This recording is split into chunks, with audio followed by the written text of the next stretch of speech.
Det er desværre ikke kun hos Moderaterne, der er problemer med sexisme og mobning. Ifølge National Forskningscenter for Arbejdsmiljø, så har hver fjerde lønmodtager oplevet det, som de kalder uønsket seksuel opmærksomhed, og hver tiende har været udsat for mobning. Men hvad gør sådan et dårligt arbejdsmiljø ved os, og hvordan genskaber vi, eller måske skaber man egentlig bare nogle trygge rammer? Det skal vi tale blandt andet med dig om, Kristian Thulesen Dahl, med fra Aalborg. Fordi du har jo på egen krop oplevet et noget barsk og også psykisk, kan jeg forstå, nedslidende arbejdsmiljø i din tid som formand for Dansk Folkeparti. I dag er du chef i en helt anden virksomhed oppe i Aalborg. Velkommen til dig. Vi skal snakke med dig lidt senere. Tak skal du have. Med i den her snak har vi også erhvervspsykolog Ditte Darko, velkommen, og forfatter Christian Jungersen, også velkommen til dig. Christian, du er selv blevet mobbet på din arbejdsplads. Hvad gjorde det ved dig?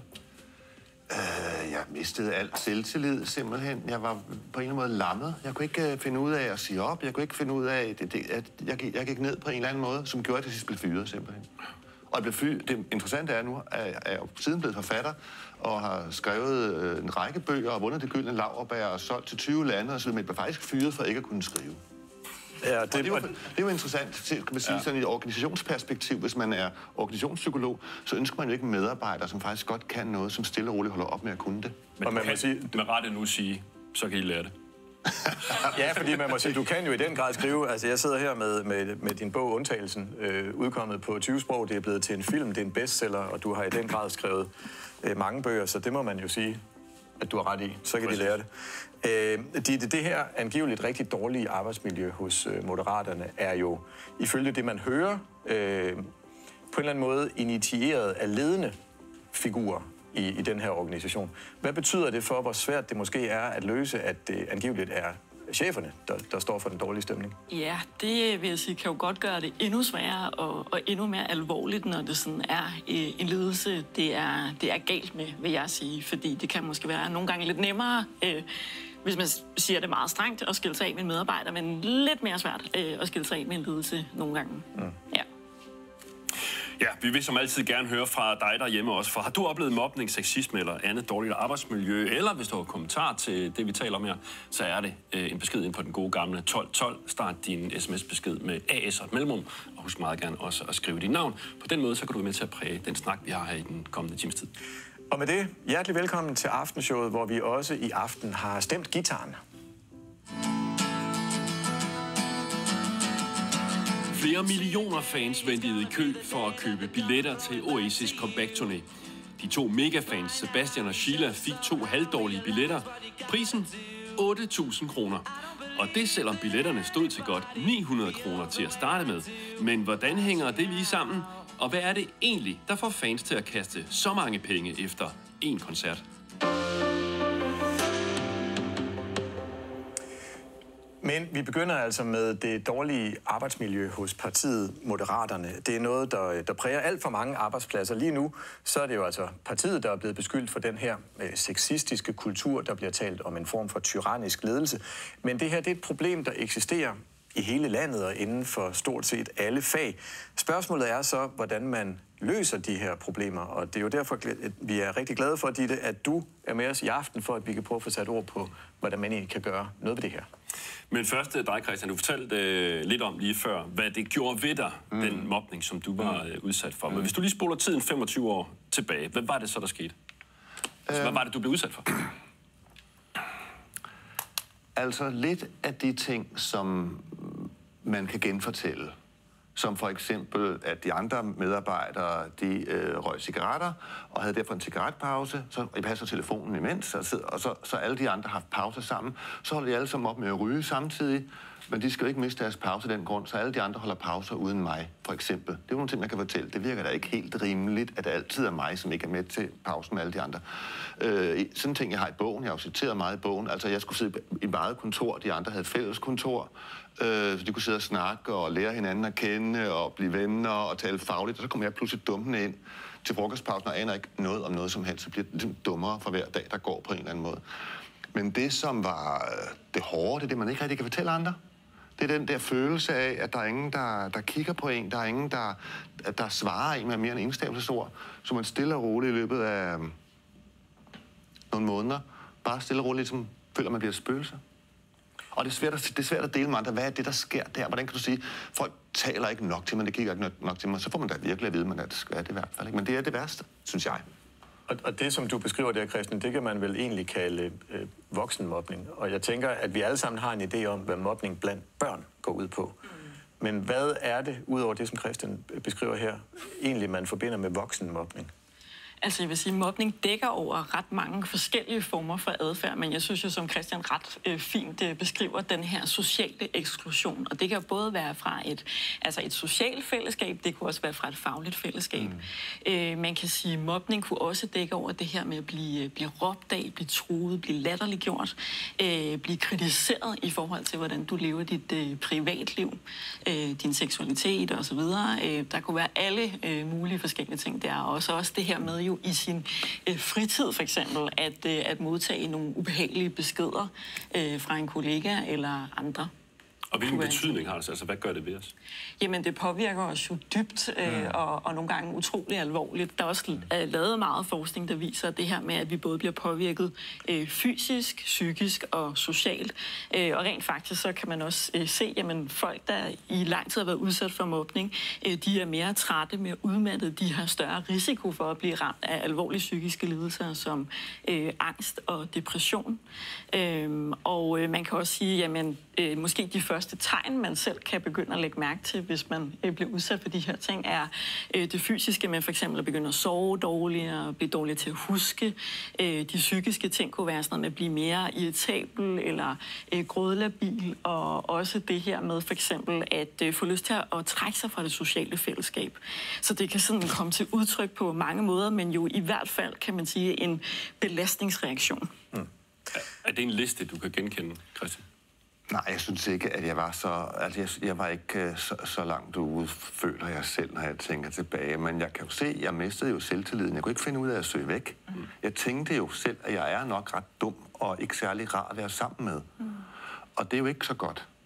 Altså, og så sidenhen, som vi siger, så er jeg både den vildeste kontrast, og et helt andet sted, så står jeg få år senere på litteraturfestivaler i New York og fortæller, og der er masser af mennesker, som synes, det er spændende. Så det er enormt interessant. Hvad er det, der sker? Hvorfor kommer jeg til at føle mig som sådan en idiot? Og hvordan kan en arbejdsplads få folk til at føle sig sådan der? Man må sige, de er jo i hvert fald ikke særlig gode til at udnytte dit potentiale. Nej, det var de lige præcis ikke. Nej. Så det er jo også noget af det, hvis man taler om forebyggelse, altså man skal simpelthen være opmærksom på det fra ledelsesside, både af etiske grunde, men også plads i økonomiske grunde, hvis man vil have folk til at fungere, og man bliver overrasket nogle gange over, hvad der findes af ressourcer i folk, så man ikke lige får øje på, selvom man går til dem. Ja, det er rigtigt. Du sidder og nikker. Ja. Brian, du har jo en bred baggrund, rent professionelt cykelrytter, sportsdirektør. Du er også i kommunalpolitik hos de konservative på Frederiksberg i øjeblikket. Har du i nogen af dine professionelle sammenhænge haft oplevelser af den her karakter, måske endda fra politik? Politik bestemt, professionelt, ja. Politik, der besidder et udvalg eller en gruppe. Og jeg har lagt mærke til, at der er nogen, jeg har hørt en, der sagde, at der var dårlig stemning, og det var simpelthen ikke gået op for mig. Og jeg tror nogle gange, at det her, hvis man oplever en dårlig stemning, jeg tror ikke altid, jeg tror måske nogen er mere sensitive med nogle ting end andre, og nu taler at du ikke røg, men det kan være, at de andre ikke gør det bevidst. Jeg tror, at nogen de modtager nogle ting, som andre ikke lægger mærke til, alle de der tegn. Så nogle gange, jeg kan huske, at der var en, der i vores gruppe for et par år siden, der har sagt, ej, var der dårlig stemning. Dårlig stemning, det har der aldrig været bedre. Og det var sådan lidt facon, man modtager det på. Jeg gik under mig sådan over, og hun havde sagt, at der var dårlig stemning. Og jeg var på cykelhold også, hvor det var hovedsageligt tyskere, jeg var sammen med, og bagefter gamle østtyskere. Og jeg kunne godt lide dem, og så kom der andre til holdet. De kunne simpelthen ikke fordrage den atmosfære, der var på holdet. Så jeg tror, hvis der er 30 på et hold, eller et kommunalbestyrelse, man opfatter tingene på en forskellig måde, tror jeg. Der er rigtig mange, der har skrevet til os. Signe skriver blandt andet her: Jeg er blevet rigtig syg efter at have været mobbet på flere arbejdspladser. Udelukkelse, nedværdigende kommentarer med mere. Det var og er meget svært at få hjælp og anerkendelse, når det kommer til mobning. Og det er alt for nemt for arbejdsgivere at fortsætte et dårligt psykisk arbejdsmiljø. Jeg håber virkelig på, at det vil ændre sig. Ja, og Susan skriver her: Jeg er blevet mobbet igennem 4 år af både 2 kollegaer og ledere. Jeg gik til slut ned med stress, angst og depression og fik en opsigelse kort efter, jeg blev sygemeldt. Der er mange, der skriver om det her. Med på en linje fra Aalborg, Kristian Thulesen Dahl, tidligere formand for Dansk Folkeparti. Nu sidder du oppe i Port of Aalborg og er blevet en anden type chef. Hvad var det, du oplevede, da du var chef, kunne man kalde det? Du er leder for Dansk Folkeparti og havde en hård oplevelse med det psykiske arbejdsmiljø og den måde, din person blev behandlet på, ikke mindst der i slutningen af din formandsperiode? Jeg tror, man skal huske, at politik er benhårdt, og det er virkelig noget, hvor man går løs på hinanden. Og det er hele karakteren af at være i politik. Man strides, fordi man har nogle forskellige synspunkter. Men det er klart, at når man oplever i en organisation, som et parti jo er, at nogen gerne vil af med en anden, så kan det udarte sig til nogle ting, hvor man tænker, altså, hallo, nu går det klart over stregen, ikke? Jeg har oplevet mange ting, men en af de ting, jeg kan huske tilbage på der i de sidste par år, det var, at der kunne være plantet nogle dårlige historier i en avis dagen efter, som man jo godt vidste, jeg ville få besked om sent om aftenen. Med det resultat, at så sover man jo ikke sådan 100% godt natten igennem. Og så kom næste dag på Christiansborg, og så får jeg at vide, at man ser enormt træt ud, og du er da vist udkørt, og kan du klare det her? Og sådan, altså velvidende, at selvfølgelig kan man ikke det, når man bliver udsat for sådan nogle ting. Og det er jo sådan nogle af de kan man sige, mildere ting, der sker, men hvor det jo handler om, at nogen gerne vil have magten, og så prøver de den sådan en nedslidningsstrategi. Og det er også derfor, jeg tænker, når vi snakker om Moderaterne, jeg ved jo ikke, hvad der foregår inde hos Moderaterne, og hvad det er, der er op og ned i alt det her. Men det, jeg ved, det er, at der jo i hvert fald også er et lag ekstra i politik, som der måske ikke er en række andre steder, der handler om, at det jo også er en magtkamp, hvor nogen måske gerne vil frem i bussen på bekostning af nogle andre. Og så bruger man måske også nogle ting, som måske altså helt reelt er der, men man bruger dem måske også i en offentlighed i forhold til så at fremme sin egen position. Og det er den ting, man i hvert fald skal være opmærksom på, kommer oveni i politik i forhold til så mange andre steder. Men hvis vi prøver at i hvert fald forsøge at pille det lag lidt af det, hvad vil du så sige, det gjorde ved dig som menneske? Ikke som politiker eller partiformand, men som menneske at blive udsat for de der ting? Jamen, vi bliver påvirket forskelligt. Altså, jeg har jo haft folk på Christiansborg, der er blevet sygemeldt på grund af følelsen af chikane. Jeg blev ikke sygemeldt. Jeg blev resten og kampivrig og sådan nogle ting, men man bliver jo slidt over tid. Og på et tidspunkt måtte jeg jo også erkende, at jeg kunne ikke forvente det her, det ville fortsætte. Og så var det jo, jeg valgte at sige, skulle jeg passe på mig selv, så skulle jeg ud af den rolle, jeg havde. Og først gik jeg af som formand, og så efter nogle måneder vurderede jeg, at jeg slet ikke skulle være i politik, og har så fået muligheden for at have det her fantastiske job i havnen i Aalborg. Men det var en erkendelse også af, at det der, det ville fortsætte, og jeg ville ikke kunne holde til i længden at være i det miljø, som vi havde fået oparbejdet på det tidspunkt. Og nu siger du, at du ikke ville i længden kunne holde til det. Altså, betyder det så også, at der faktisk også var en Christian, der var decideret ked af det i en periode? Jamen, det siger sig selv. Men altså, jeg har også været længe nok i det politiske game til, at jeg også har gjort andre ked af det. Det er der ingen tvivl om. Altså, det er et hårdt spil, og folk slår sig. Og det er klart, man skal også respektere et eller andet sted, det har jeg i hvert fald evalueret efterfølgende. Man skal også respektere, at der jo er en magtkamp i en organisation, hvor nogen gerne vil til fadet. Det er metoderne, man bruger til at komme til fadet, der jo kan være ubehageligt, og specielt når det går ud over en selv selvfølgelig, så gør det ekstra ondt. Men jeg synes, det er jo godt, vi har debatten i det hele taget, og finder ud af, hvordan vi kan prøve at sikre, også i det politiske miljø, at der er nogle rimelige arbejdsforhold, ikke bare for vores politikere, men i særdeleshed også for de ansatte. Og nu kan man sige, Christian, du arbejdede ikke i politik, som Kristian Thulesen Dahl gør, eller gjorde, men du skrev om dine oplevelser i den her bog, som blev en bestseller, udgivet i hele verden. Det er blevet til en film. Hvorfor tror du, at dine oplevelser i den her udgave har ramt så meget plet? Altså, man bliver overrasket over, hvor mange, der kommer hen og siger, det er som om, det er min arbejdsplads. Det hører jeg igen. Folk siger, det er som om, du har haft en mikrofon inde på vores kontor. Det er jo helt, altså, det er jo meget rørende som forfatter, og man sidder der og knokler i overvis, og så er der faktisk folk, der kan bruge det på den måde. Så det er jo noget med det er jo så folk kan genkende det simpelthen, at det er helt universelt, at en arbejdsplads, man er sat sammen med nogle mennesker, man ikke selv har valgt, og har nogle konfliktende interesser, og man skal finde ud af det. Det er svært. Det er fair nok, det er ærligt, det er okay, det er svært, sådan er det. Ditte, hvorfor er det så almindeligt? Altså, hvorfor kan vi mennesker ikke finde ud af at opføre os ordentligt? Altså, det handler det vel også om? Det er jo et fantastisk godt spørgsmål, og jeg vil sige, det er jo, fordi i bund og grund, vi er sociale dyr, vil jeg næsten sige, men altså det her med, hvor der er mennesker, så er der et behov for at høre til. Og det er det her behov, der kommer rigtig meget i spil, når vi taler mobning, og den her med angsten for at blive ekskluderet. Det der med, hvor langt vil du gå for at være en del af fællesskabet, og det her med, hvornår... Så ens egen lyst til at høre til er større end hensynet til dem, der så bliver ekskluderet? Ja, og man kan faktisk sige, jamen det her med at mobbe andre eller udsætte andre for ubehagelige ting, kan godt bunde i den enkeltes behov for at høre til gruppen og faktisk styrke sit eget gruppetilhørsforhold. Så hvis jeg for eksempel laver en fest, og alle jer herinde er inviteret, men Christian, du skal bare ikke med, så er det for simpelthen at gøre os stærkere som gruppe her. Selvom man kan sige, det er jo godt nok... så man ikke selv lander i den position, hvor man er. Christian, og oppe i Aalborg, nu er du selv blevet chef på en anden måde, kan man sige, i Porter for Aalborg. Hvad for nogle ledelsesredskaber, hvad for nogle værdier, hvad for nogle ting har du ikke taget med fra Christiansborg op til Aalborg?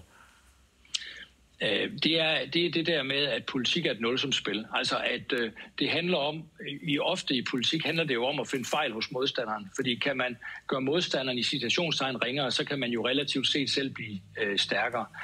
Og det, jeg synes er den største forskel til det, jeg laver nu, det er, at alle dem, jeg taler med i løbet af min dag, det handler om, hvordan vi kan gøre kagen større. Vi skal ikke tage noget fra hinanden. Vi skal i virkeligheden i fællesskab lykkes med nogle ting, og så kan vi få en større kage, som vi så kan finde ud af, hvordan vi fordeler, altså en større værdi, som vi fordeler. Det er den alt afgørende forskel på kan man sige, det politiske liv, og så det, jeg laver nu. Og jeg kan sige, jeg tror ikke, man kan lave det om i det politiske liv. Altså, det er nok, som det er. Fordi det jo handler også om, at det antal mandater, der er på Christiansborg, er jo det antal mandater, der er. Og så handler det om at gå på hinanden. Så det er svært at gøre anderledes, grundlæggende anderledes, men selvfølgelig skal man altid sørge for at gøre det med en respekt over for hinanden, og på en måde, hvor man ikke kommer over den der usynlige streg for, hvornår man går, altså hvornår man gør noget over for den menneske, der virkelig kommer til at gøre ondt på sigt. Mm. Det strømmer stadigvæk ind med sms'er. Så skal vi lige nå en enkelt i hvert fald, Mark. Der er en, der skriver, jeg har selv været udsat for hændelser på min arbejdsplads, som efterlod mig voldsomt syg, uden arbejdsevne og med et liv på pension. Jeg sender alle mine tanker til de berørte medarbejdere i Moderaterne og ønsker dem alt det bedste. Må jeg ikke lige spørge dig bare ganske kort, Christian, før vi runder den her snak af. Et godt råd til mennesker, der sidder i den situation, du har oplevet. Altså, hvordan kommer man ud af det som den, der er berørt af det? Jeg tror egentlig, at må jeg godt i stedet for give et godt råd til de mennesker, som mobber? Fordi jeg synes, at folk, der bliver mobbet, de har sikkert hørt råd, og de har tænkt, at de grubler. Man er fuldstændig lammet. Man er give et godt råd til den hjort, som står på motorvejen og er lammet af lysene. Jeg vil hellere give et godt råd til bilisten, måske, ikke? Ja. Og kigge lidt indad og se, at de mennesker, som mobber, tænker jo også tit, at de gør det gode. Vi er alle sammen på en arbejdsplads. Vi tænker, vi gør det rigtige for vores parti, eller for vores firma, eller for vores land. Men Putin synes jo, han gør det rigtigt. Han synes, han er den gode. Sådan er det jo. Så vær opmærksom på, om måske sine egne hensigter, sine egne, sine metoder. Rådgiv bilisten. Pas lige lidt på derude. Godt sagt. Ja, tusind tak. Både Ditte og Christian, fordi I ville tage snakken, og også tak til dig, Christian, oppe i Aalborg. Og tak for den gode stemning i hvert fald her nu. Mange tak for besøget.